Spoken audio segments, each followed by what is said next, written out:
the fourth biggest party, the EFF, is hosting its elective conference from today to Sunday.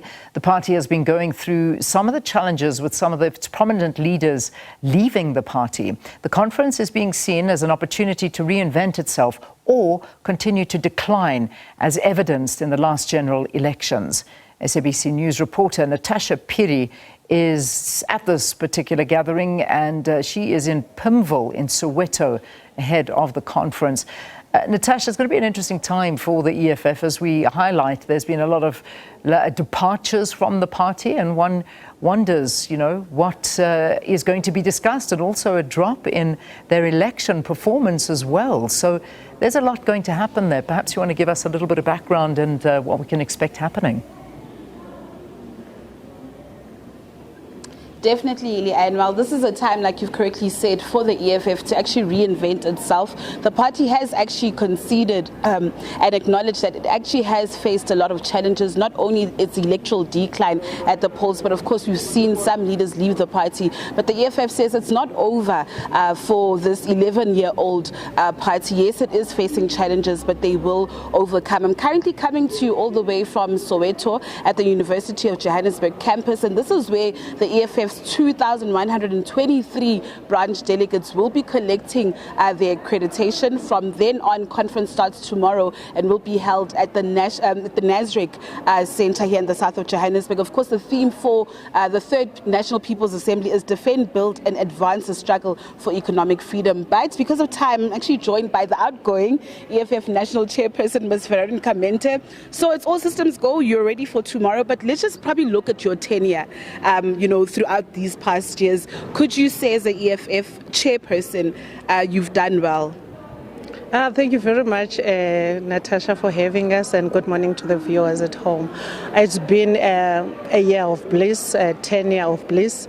Yes, we lost the 2 years, which was extremely painful. We had to navigate our way through that 2 years, which was very difficult, establish new systems and find ways to reach our constituency and also make a meaningful contribution to Parliament, as well as making sure that we are present on the ground. So as a national chairperson, I've done everything that is humanly possible.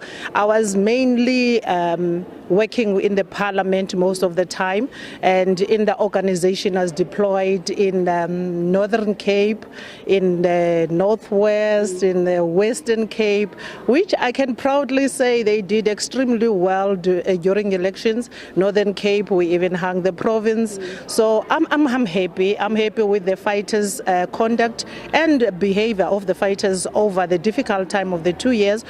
During 2021, the response of the fighters when there was a proclamation of the elections, which was not expected, they delivered very well. They came guns blazing, delivered candidates, delivered the elections. We grew massively, and we had more than 1,200 public representatives as the organization, which in majority are women. For 2024 elections, fighters were on the ground. Fighters did very well. Unfortunately, yes, like you said in the beginning, we lost a lot of ground in KZN, but the base of the EFF in the KZN actually grew.